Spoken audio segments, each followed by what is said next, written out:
Well, I think it's very hard to teach people to be novelists and poets. But I think it's quite useful for people to set aside time. And if setting aside time means attending a creative writing program, I think that can be useful. Also, what's useful is to have expectations laid on you that you're going to produce the work. Because many people find it extremely difficult to just drive themselves onwards to write several stories or get a novel going.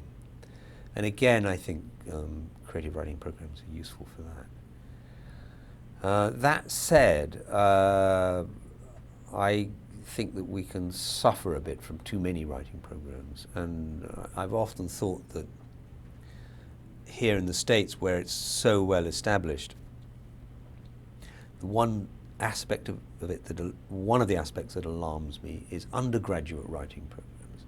Seems too soon to me. Seems like a vehicle for mass ignorance.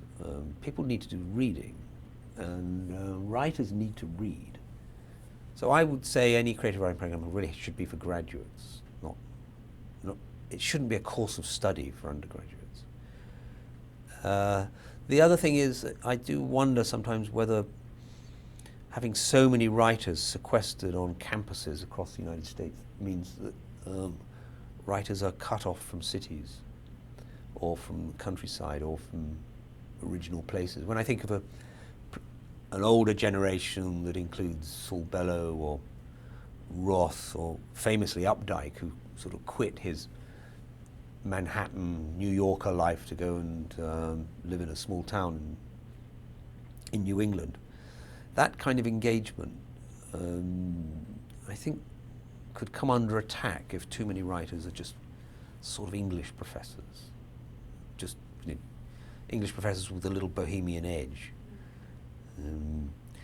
We've got loads of writing programs now in England. And again, it's the spectre of the undergraduate writing program, which I think is deathly. It's fine if it's just one aspect of a much bigger course, but the reading has to be done. If you don't read as a novelist, you're liable to be hugely influenced by the writers you haven't read. It's a strange and pernicious, invisible and rather mysterious matter that you can be in the grip of writers that you have plucked from the air without fully understanding where you've got them from. Only by reading can you isolate these sources and at least write pastiche, or at least be conscious of what you're doing.